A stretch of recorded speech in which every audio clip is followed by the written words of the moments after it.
all-time daily challenge showdown.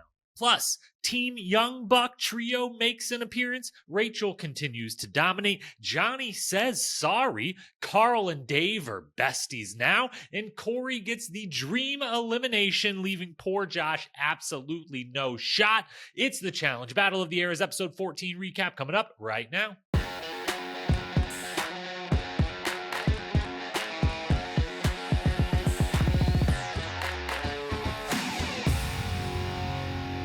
What up, my fellow challenge lovers? Welcome to The Challenge Historian, where we dive deep into all things MTV's The Challenge. I am your host and dedicated challenge historian, Jacob Hollabaugh. Thank you so very, very much for being here with me today on this Thursday morning. Apologies on the little bit of a delay. We had some technical difficulties and some life difficulties and just some delays in general last night. So while I was able to watch the episode, it was much too late to record by that time. And so we're coming to you on Thursday as soon as we could. I appreciate your patience.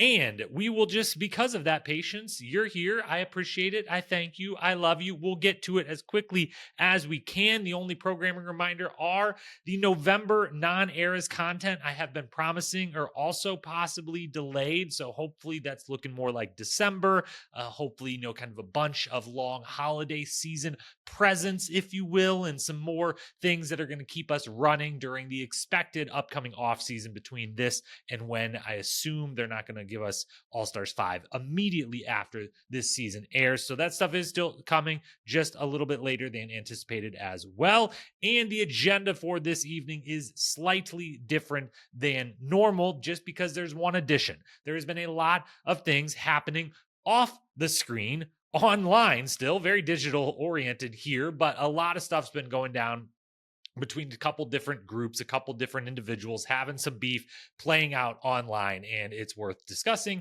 and giving a quick opinion about. So that's going to be first, and then from there, it'll lead nicely into the actual episode 14 coverage. So that's the plan. Thanks as always for being here. Hit subscribe, follow, review. Those who are listening on Spotify, you've now got the videos on Spotify, so you can watch occasionally if you would like there, and those still over just on Apple listening over there. If you are interested in video, subscribe on YouTube or hop on over to Spotify where video is now available. Let's dive in. Episode 14 recap. Here we go. As we said, want to start with a couple off-screen things, off of show items. There's two big beefs going down in the world, in the Twitter streets, the X streets. It was so easy to say Twitter streets. X streets doesn't sound as good or interesting. Saying X in general is just so difficult. I've gotten better at it, but I still rock the word Twitter here and there. But a lot of stuff going down there, on Instagram, on everywhere, all the social media streets. In the one big one of the two big ones, the first one is Laurel versus a bunch of people, mainly versus Nerys. A lot of back and forth over relationships with Horacio or non-relationships, and just Laurel and Nerys going back and forth, and then Laurel, some other people being involved. Tina was a notable one who came in and gave her opinion, and Laurel was very quick to give an opinion right back. And they actually had a very funny back and forth of not, a lot of this has not been funny or super enjoyable to watch or read or consume in any way, but little bits of it in the Tina Laurel back and forth of I'll bury you in your grave, I'll be standing over it, and then like you couldn't stand over it, I'm taller than you, whatever. I don't know. They had a funny little exchange that I at least was able to laugh at amidst the kind of not great rest of the exchange. The first and only real strong opinion I will give about Laurel and Nerys's back and forth over did Laurel date or not date, sleep with or not sleep with, visit or not visit Horacio at any point in their life, were they on the phone together or not, any of that stuff that she's talking about and they're arguing over, or just who's a good person, who's not, any of that stuff. I don't have a ton of commentary on that. The one super strong opinion I do have of this back and forth is that Laurel needs to start spelling Nerys's name correctly. She needs to apologize for very clearly and purposely spelling Nerys's name wrong over and over and over, because whether Laurel is doing it for this reason or not, there is some racial coding to that, and it shouldn't matter if there's a history of that on the challenge or not, but there is unfortunately a history of that. Back on Bloodlines was the big example with Cheyenne and Johnny and Vince not being willing to call her real name, and purposely saying it wrong to rile her up, and kind of maybe also not realizing that it's not just picking on someone, that there's some extra societal layers to doing that specific thing.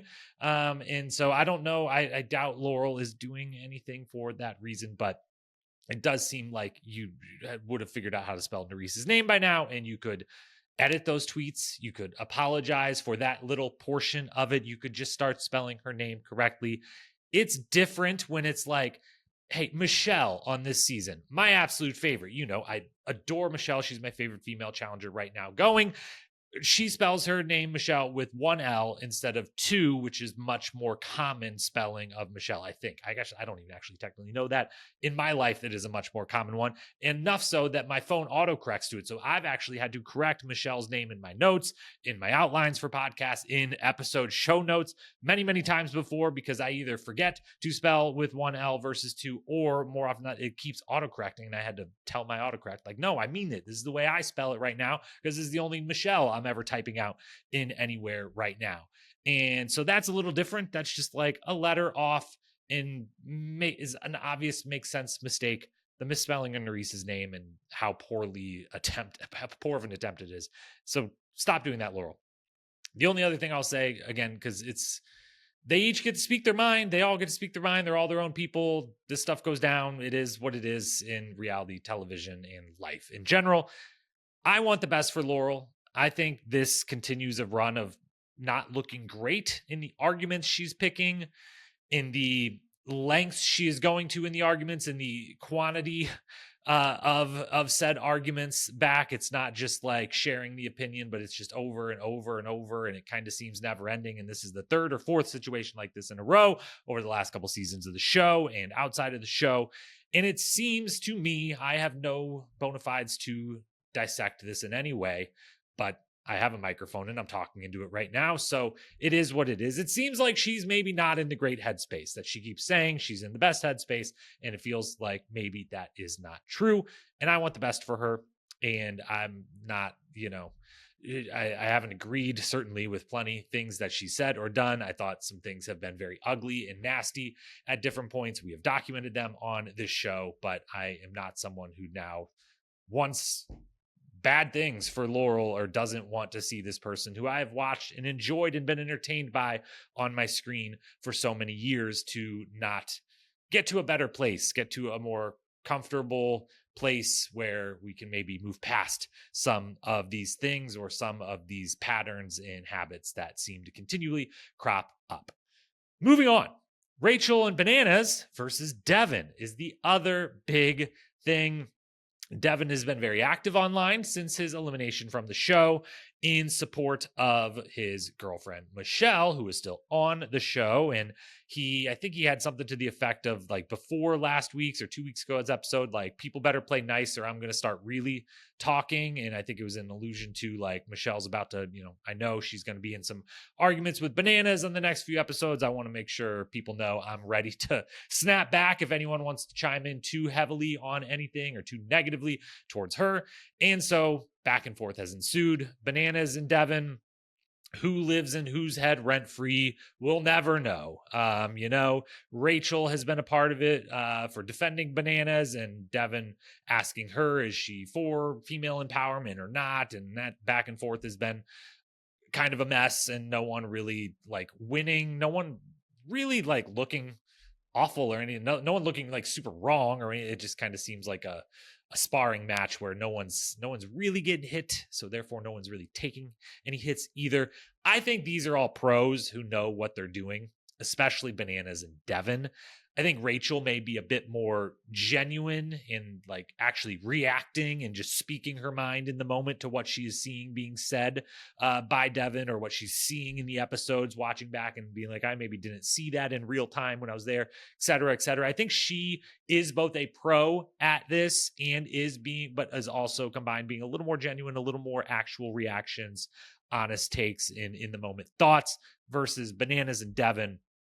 Not that I don't think it's genuine, not that I don't think anything they're saying isn't their honest feelings and opinions, or that they have both been correct at different points in time during their back and forths here. But I do also think that they are like pros at like, I shouldn't say pro. They're pros that are also committed to being the pro at this, this is good for both of us. This is exposure for the show. This is people paying attention and talking and consuming this. And this is all beneficial in some way or another. And so I think there's a good bit of that going on here as well, potentially. But in their back and forth, Devin isn't wrong about a lot of the things he has said. One of the big ones is Johnny kind of crying wolf on like, I never have an alliance. These alliances are always out to get me. And Devin going back at him in multiple forms, with going live with Jordan during an episode, different tweets he's had of like, you always had, what do you mean? Like, you were in my alliance. We brought you into the biggest alliance on Ride or Dies, and we saved you multiple times from elimination, and we helped you get to the end with us. You helped us, and then we beat you and gave you money on Ride or Dies. And then on this season, he has the one main alliance that has a name this season, is his alliance, and named after him. And so he's had alliances as much as anyone. He's always benefited from them. There was a handful of seasons after he'd won 4 or 5 times where it was like, hey, all those alliances are good partners and things have moved out. And now a big group has moved in that is targeting you 100% of the time. And it is going to make real life really, really, really difficult. And there we go. That's what happened. So Devin's been a little bit right about that. And then he's called out some different things of like, it is nice. And we're going to talk in this episode of like the Bananas Rachel thing, Bananas past with, commentary and who's gotten over and who hasn't, and et cetera, et cetera. And Devin being like a little bit like, he's like talking shit to my girl who he was supposed to be friends with. And so like, I'm going to defend her and I'm going to talk shit back. And that's how it's going to go. And so, yeah, those are my thoughts on the different things going on off screen. Let's now get back to my thoughts about what is going on screen. The opening house segment, very quick couple of thoughts from here because there wasn't a ton to consume.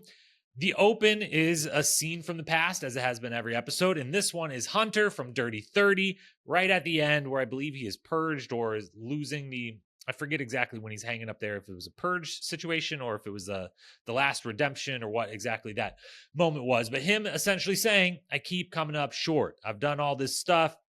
I've had a hard season. I've had some success, but I came up short again. And I watched that and I was like, one, I was glad that Hunter got a recognition on season 40. That's cool. I'm pro Hunter on the show, pro Hunter as a cast member on the challenge. I think it's a pretty split amongst the fan group, but the main thing that was the takeaway from this is I saw this. I was like, okay, so they've had the flashback that always alludes to something in the episode. And this is someone saying, I've come up short again. I can't believe I've come up short again. And I was like, oh, who are the 3 targets? Bananas, Cory, and Josh. Bananas and Cory don't come up short of finals. Cory comes up short of winning the final, but he gets there a lot.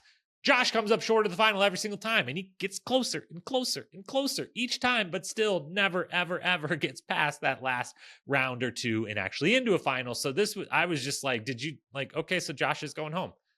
Case done. Like, it's done. It's over. It's a wrap.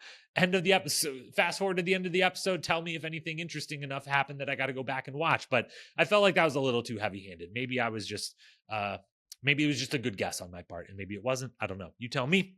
Second thing, Cory and Tori practicing these seasons is very smart. That is going to come up again.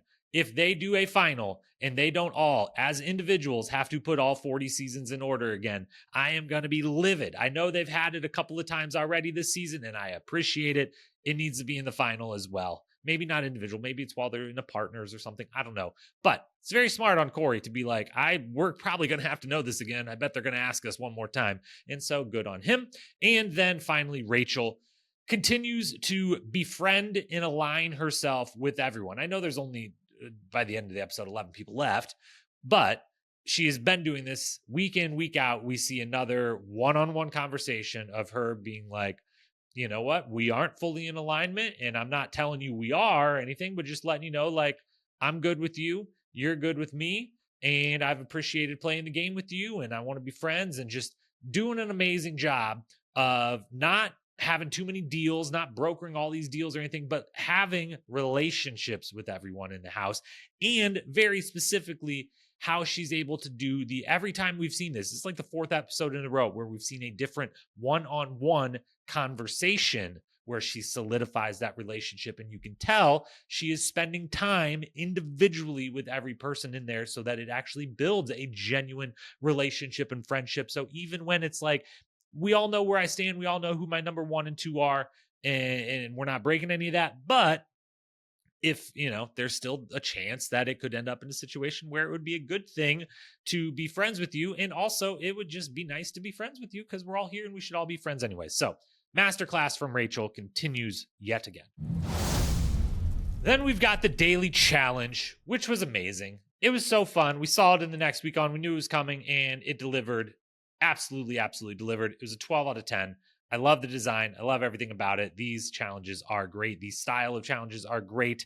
Some on the semis don't always work. Some work amazingly. And this definitely falls in the amazing category. The only single thing, the only smallest, littlest thing, I just would like to know what the tiebreaker was with Aviv and Tori both getting 2. Was it who got 2 earlier? Like, I don't actually remember, but like, did Aviv, her second one, was it like the 8th one and Tori's was the 6th? So they were like, technically that was better or faster. I don't know. I'm going to guess it was something to that nature. And I'm sure they were told, obviously, but we just as the audience weren't told. So that would have been nice to know what the tiebreaker was. Otherwise, though, 12 out of 10 daily challenge. Loved everything about it. And obviously the performances made for a riveting, entertaining daily challenge to watch. The other big question I actually had, though, is because beforehand, I would have assumed if we didn't get to see some of it happening, I would assume you get up there, you're tied in, and you got to stand still until that thing starts moving and the horn blows. But we saw multiple people, and maybe it was just nice editing, and it was like after the fact that they were swinging around, but it seemed very much from what they were saying and everything else, like it seemed, I think we saw Michelle, I think we saw maybe Jordan. I feel like we saw at least 2 different people like practice swing, like swing around. And like the Michelle one, it was like, this is fun. This is so cool. This is so fun. I like doing this. And so I was like, oh, wait, were they allowed to practice? Because if so, did everyone practice? How much practice did everyone get? Did it get to be like, tell us when you're ready and we'll let you go? Because practice would have made a huge, even just one practice swing to just know how hard did I push off to get how far away from this thing would have been amazing to know before actually that thing gets up to 50 miles an hour and you're trying to figure it out in the moment as targets are whizzing by. As for the performances, I knew Rachel was going to crush this. She's made for basically everything they do that takes athletic ability. I knew Jordan, same thing, was going to crush it. Same thing as Rachel. It takes athletic ability. He's an amazing athlete, going to do a great job. I assumed Kyland was going to crush it too. I'm at that point with him of like, he's going to crush everything that they put in front of him. And the only one that I didn't expect was dual things here. I didn't expect anyone to go perfect. So I was shocked that both Jordan and Derek went perfect and that we had Kyland at 11 and, that many people that high up. I think Bananas was at like 10 or 11 as well. So that was kind of shocking on its own. I thought the winners would be around 9 or 10. Like when Rachel gets 9, I think she was in the second or third group. I was like, yeah, that's definitely the winner for the women. And that's like what I expect kind of the winners overall to be. I didn't expect anyone to go perfect. I definitely didn't expect Derek to not go perfect, but to go at perfect 19 for 19 between the first and the second round, which is unbelievable. And for the whole, like, I get like it's storylines. It's the reality TV. They're gonna pitch and gut run with the underdog storyline for him. when in reality, I don't think anyone in there is like underestimating him in some disrespectful way, or even underestimating him probably at all, especially with how many people were on All Stars 4, where he had performed incredibly well and kind of raised his profile a bit as far as like a reminder. Like, if this guy just can make it past the first elimination or whatever, getting thrown in early, he's pretty damn good at a lot of the stuff we're asked to do. And so his profile had raised. I don't think he's actually being like underestimated. I think they're running with the storyline, which then feeds into the person themselves when the producers are asking them or using words like underdog to him or to his face in a confessional booth. It feeds into maybe that narrative is going on around me, or it's really just a narrative the producers and the editors are pushing. But also, it's in some part because, yeah, your resume is your resume, and it's not like your resume is some awful thing. It's just, it's being compared to Johnny Bananas and Jordan Wisely, two of the three people considered to be the best to have ever played this game. And they're right next to you the whole time. And so we're comparing it to that. So yeah, everyone's an underdog when you're facing two of the three best to have ever done it on your half of the show. And so yeah, we'll leave that at that. It was an unbelievable performance. He absolutely killed it. It wasn't even that he went perfect. Like, there was never a doubt on any of them. There was never any, like, he stretched and barely caught with like a foot or a finger. Like, he had this nailed from the first one and never relented. And it was so much fun to get to watch him and Jordan do the sudden death first to miss style. Was just amazing. I'm glad it was just first to miss versus like, we're doing all 12 and we'll see what you get. Loved that. And yes, the results of this, immediately we then know, okay, Josh got last and Rachel won and is going to say bananas. So it's Josh versus Cory. We're 20 minutes into a 90-minute episode, and we know who the elimination is going to be versus. And we also kind of know that Josh is going to lose because, again, the Hunter clip at the start of this kind of told us that Josh was about to lose. So that does lead to a little bit of a snooze fest for the rest of the episode, as far as like no anticipation of like who's going to be picked, who's going to win, who's going to go home. But that being said, that's going to happen, and we need to be okay with it. And I am okay with it because I like the format of this season. I have been trying to say that as often as possible. I can't applaud it more that they came up with a really good format that I like. I like the mechanics of it. I like everything about it. And I love that they have only done the one single change. We went from the teams to the individuals. We assumed that was going to happen. We, could anticipate that. And so it feels like one cohesive format that we have, for the most part, essentially gotten what I've always asked for, of like, come out and tell them the rules day one and play by those rules until the final. And I know they didn't tell them everything, but again, it was assumed we were going to individuals. Every competitor there knew that was going to happen at some point. And so I've really appreciated that in the sticking to the one single format. And when you do that, you are going to have to live with some results being more boring than others. You cannot manufacture every single result of every single daily or elimination or nomination or chamber and anything else to be some amazing, mind-blowing thing.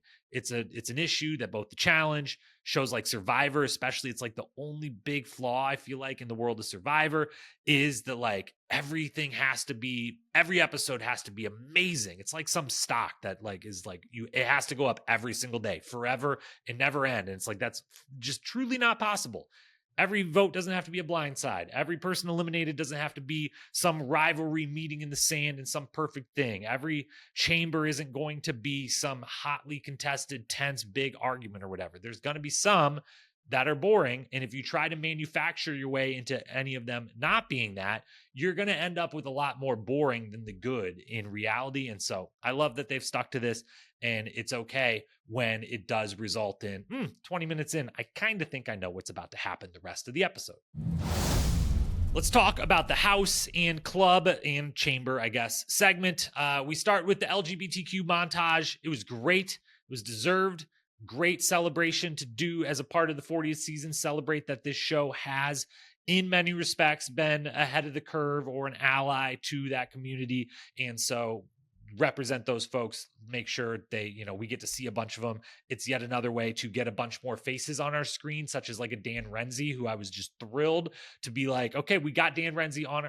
Was he actually, did I go nuts? Was he when with joy when he in one of the earlier clips earlier this season? I don't remember. Anyways, if he was, even better that we see him twice, but we get to see a lot of more folks. So all of it's great. Really enjoyed it. I do say though, put more Tyler in it. I was getting worried. Tyler's the last one they show at the very end, and they show him like in, I think it was the cutthroat, like in elimination. And it was like, don't you want to show any of these people winning? Like, shouldn't the moment of Rachel be like her smoking the Duel 2 final and like giving TJ a hug and getting the check? Shouldn't it be Tyler either of the times he's won or like beaten CT or whatever, and not just shaking TJ's hand in the elimination ring where you're like, I don't remember if that was a losing or winning effort or what that was. But overall, as you know, Tyler is my second favorite challenger of all time. And so I was hoping for more of him, and I was getting worried that he wasn't even going to be in it at all. Like, what the hell is going on here? And so the last thing I'll say about this is, yes, obviously, again, great montage, very deserved. Glad the celebration took place, and it made sense that they were like, oh, we should do this in the episode. Rachel and Derek dominate and just absolutely crush it in the daily challenge. Makes perfect sense. They could have done a little bit more though this season in particular. Like it would have been tough knowing who to cut, but like Dan Renzi was probably available. Shane is definitely available. He's about to be on All Stars 5. Tyler was maybe available, maybe not. I don't know if he could do a full season, but I bet for season 40, maybe he would have attempted to. I don't know. Those spots could have been theirs, and there could have been good arguments for it on Era 1 or 2. Cory Lay you could argue like he could have gotten Kylan's spot on Era 4, which I know would suck in retrospect, given how great Kylan's done this season and how good of a cast member I think he is. But you could have got the representation a little higher even on this season. You have things in the past like Tyler not getting a callback after becoming a 2-time champion.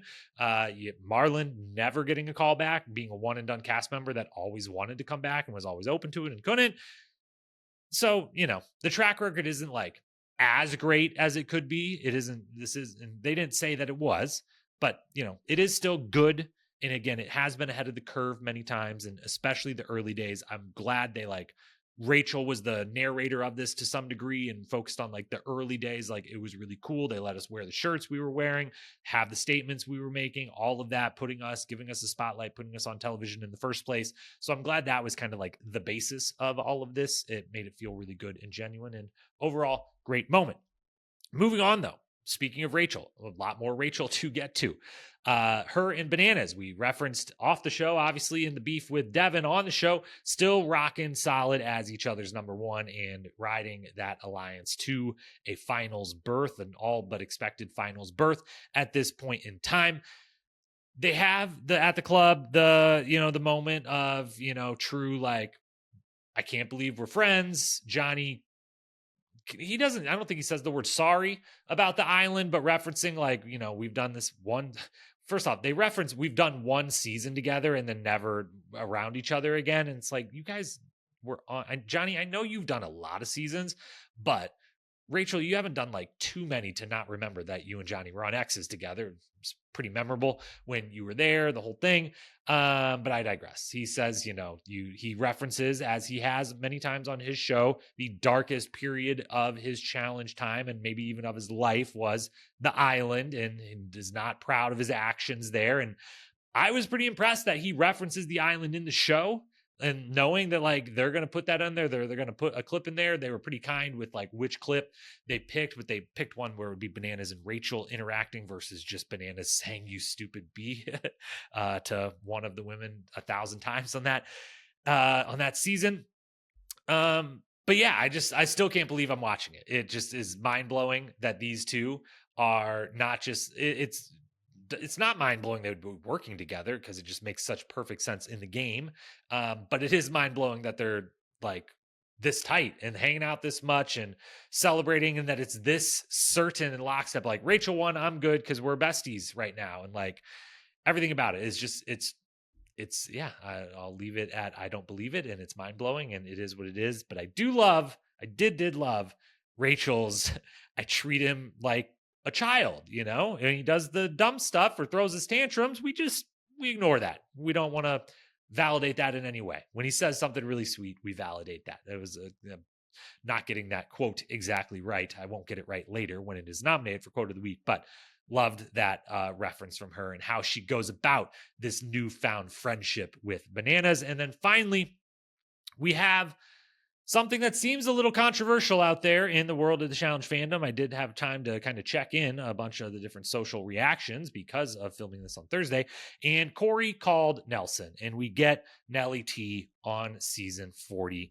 And this was filmed at a time when he had his amputation, had not yet got the prosthetic or was not able to, be back. We have in this moment, he says, like, I'm going to get my prosthetic, be able to walk for the first time in a long time in, next week. And if you weren't aware that anything about Nelson's story in the last year and a half, then this was probably a really shocking moment. You were like, wait, what the hell happened? Or can I get more? And his leg is amputated. What is going on? So I feel for those who are completely out of the know. That probably was pretty shocking. But for those who don't remember the whole story, Nelson was in a car wreck that he was saved from, actually by like a football player and his friends, like an NFL player and his friends. I forget the name and who exactly it was, but like was pulled out of his burning car that he had wrecked. And it was then later revealed high blood alcohol content, drunk driving. And thankfully, of course, no one else was hurt, though anyone could have been. He could have killed someone else. This is a horrible, horrible thing to have done and transpired. And the result of it was this horrible crash that he was in and this horrific injury he sustained to his ankle and foot that eventually down the line could not be fixed, resolved, and they eventually had to amputate the lower portion, basically his foot and ankle, shin down, essentially. And I know there's a lot of feelings about this and feelings about, should Nelson be, for the transgressions that took place, should we show this? Should we make it, this like kind of not heroic, but like positive arc of like, here's our guy, he's on the mend, good times are ahead for him. Not mention how he ended up in this situation, as far as not mentioning it here on the show during this conversation. And I hear that and I understand it. If anyone's all, super upset and is like, Nelson shouldn't have got this time, or they should have been more honest about the situation, or what have you, I get it and I understand. He made a massive mistake, and that massive mistake very easily could have resulted in other people outside of himself being hurt and or killed. Totally get it. Horrible thing. Don't drink and drive. It is awful. Absolutely awful. He has paid an incredible real price for this, though, and in more ways than just the injury. The trauma that comes from it, everyone in the world, everyone that interacts with on the social media, it's a very active fandom, knowing the story, knowing what happened, and I'm sure not being kind in the messages he has probably gotten over this experience and everything he had to go through for it. That's really tough. That's a ton. And I am someone who's into redemption and forgiveness and second chances and all of that. And this does seem like someone who is remorseful about what happened and why it happened, and his obvious, clear, defining role in what happened, and who has taken on the consequences of it and tried to rise to them, rise above them, seemingly better himself in every way that he can and come out of this the best version possible of himself. And so I'm okay with them showing him on this season, highlighting him in this way. He would have been a no-brainer for this season, if not for both the accident itself and, of course, the injury afterwards. And so I'm still going to be supportive of him having a positive outcome after all of this. And especially because this conversation gave us the callback to Total Madness, which is one of the few, we were just 1 week removed from best friends, quote unquote, going against each other in elimination, which is one of my least favorite things about the challenge, is how often we have to say best friends are going against each other when it's not real. They're good friends, but they're not best, whatever, you know what I'm talking about.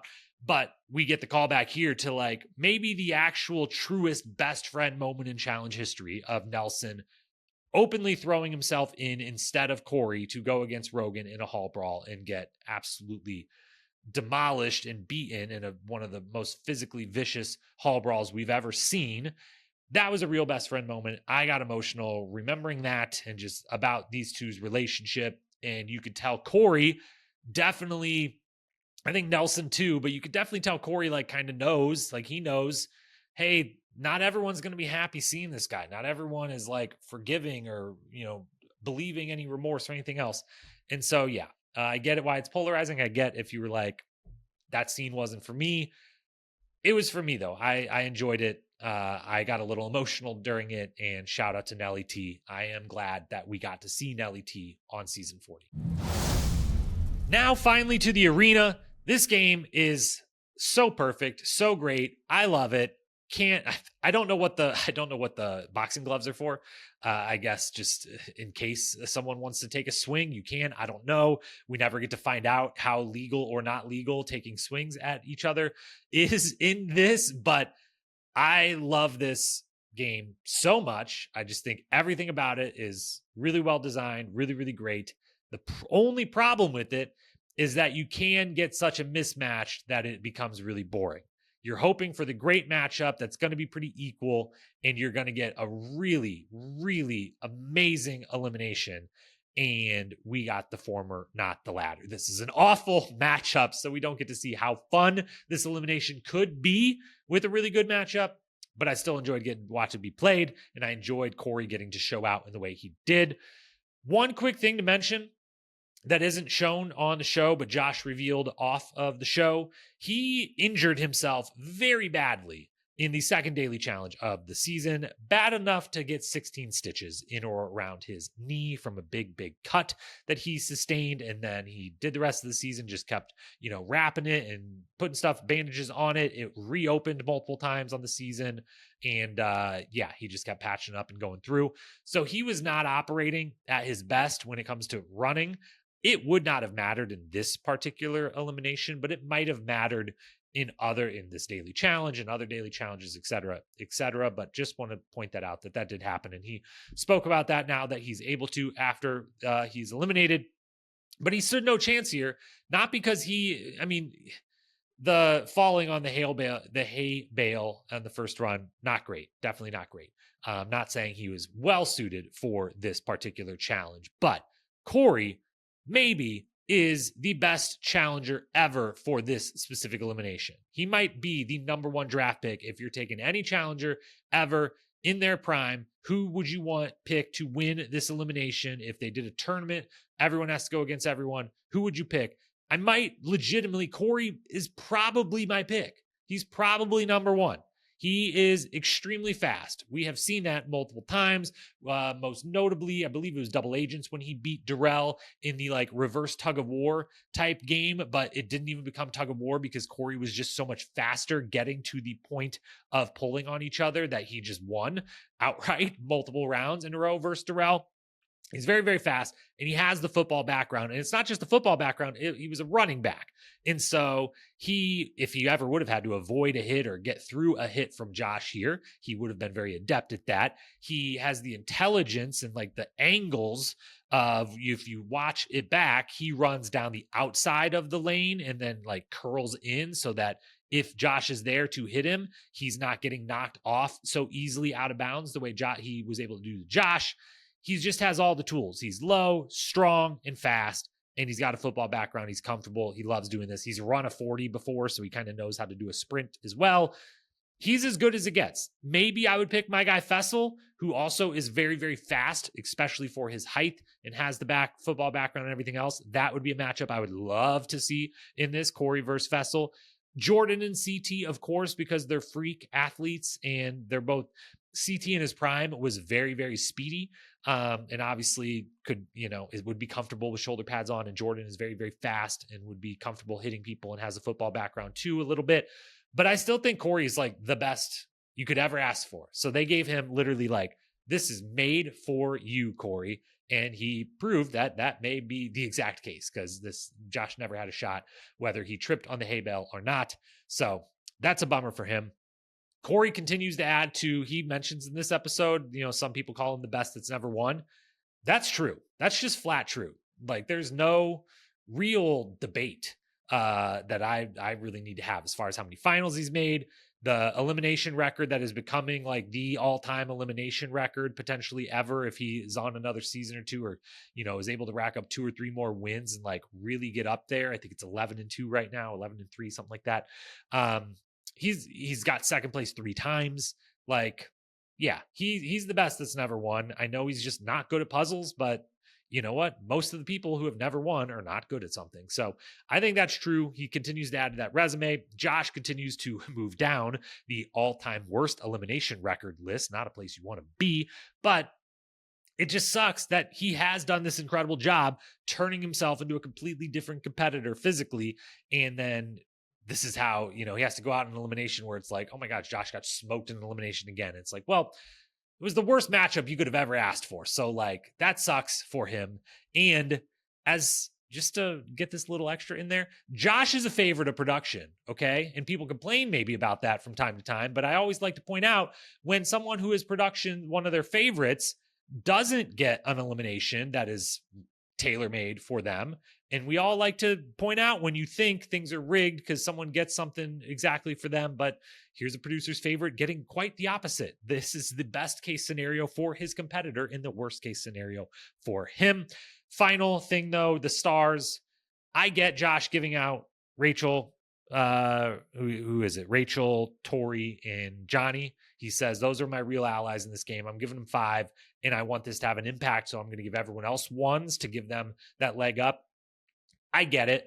But earlier in the episode, you told Cory he was family to you and he called you out on it. Like, you don't fucking treat me like family. And then he whooped your butt in an elimination. And I just think he probably deserves more than the 1 star. I get the strategy. I get why you did it. I get that it wasn't like personal per se, but it adds up. Like, if he's family, he's family. Start treating him like it. To the awards we go. And speaking of that line, one of the 2 nominees for quote of the week, Cory, well, you better start treating me like family then. You can't say you love me like family and not treat me like family, end quote.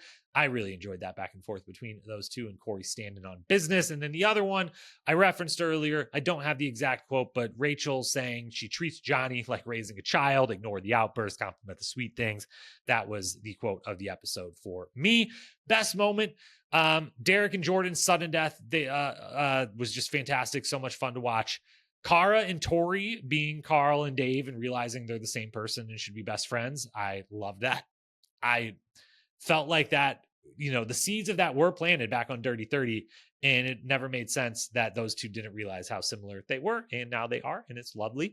The LGBTQ montage, of course, definite shout out there. The Cory and Nelson Zoom, and then the giggles and the faces after TJ says the elimination is called Coming From Behind, and there were some funny comments and giggles and faces made, and I really enjoyed that.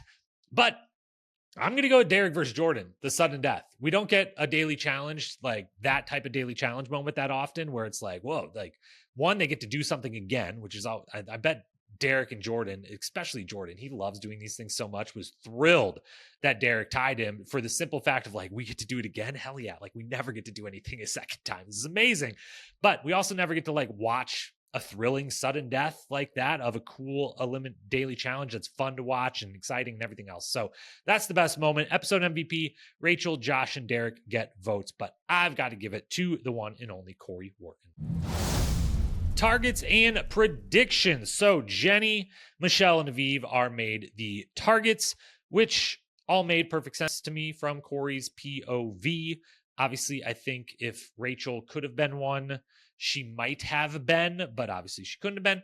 And, it's tough looking forward to next episode. Like Rachel, Tori, Kara, then are any of those 3 likely to get last? You would say no, but also there's only 6 people and someone potentially DQs. So maybe, maybe not.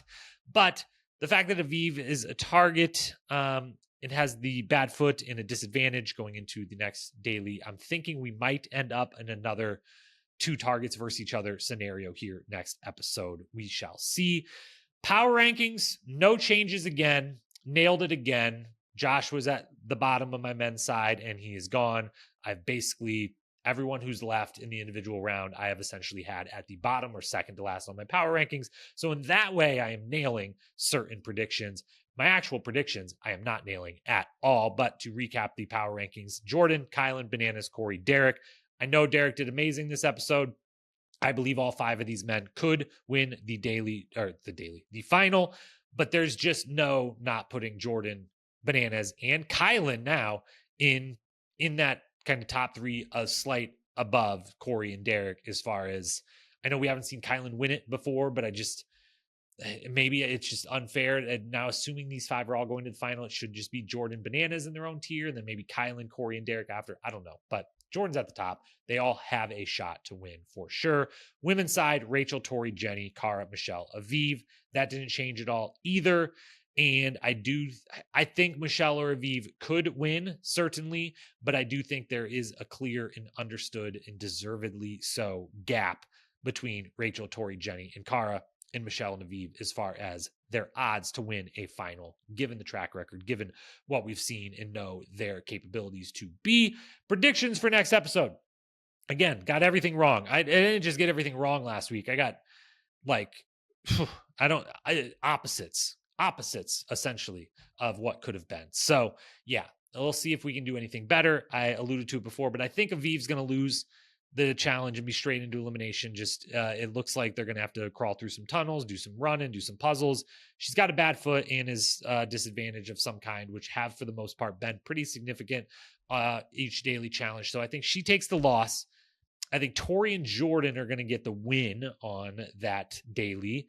And I think Jordan, even though the decision is his, will be a little like, I don't totally care between Aviv and Michelle in this scenario. And maybe Tori throws a little assist, throws Michelle a bone, and helps talk Jordan into, let's put Jenny in there. You're working with Rachel, not Johnny's Angels. So you can put Jenny versus Aviv. I'll have one, I'm maybe a little more, if you're Tori, I'm saying a little more okay running against Michelle versus Jenny or Aviv in the final, even though I've openly told Rachel and Kara and pretty much everyone I want to run against the best, and I believe her. I think they throw in Jenny. I think Jenny beats Aviv. And I think the episode ends with the reveal of these 10 are going to the final, and it better be 10. Do not whittle this down any further. 10 people need to be in the final at least. I was hoping it would be 12, 14, even 16 on this big season, but didn't quite get that. But we've got a lot else that I wanted to. So that's that. That's some off-show items taken care of. That's some in-show items all taken care of. Your power rankings, your predictions, your storylines, your quotes, your all of it. Everything one day later than expected. So again, I thank you for your patience and appreciate you tuning in each and every single week. Subscribe, follow, rate, review, any of that good stuff. Send in the comments, which I think you can do on Spotify now as well as over on YouTube if you've got them. DMs are open as always at Challenge Historian on Instagram. And I will be back next week for episode 15. Until then, peace.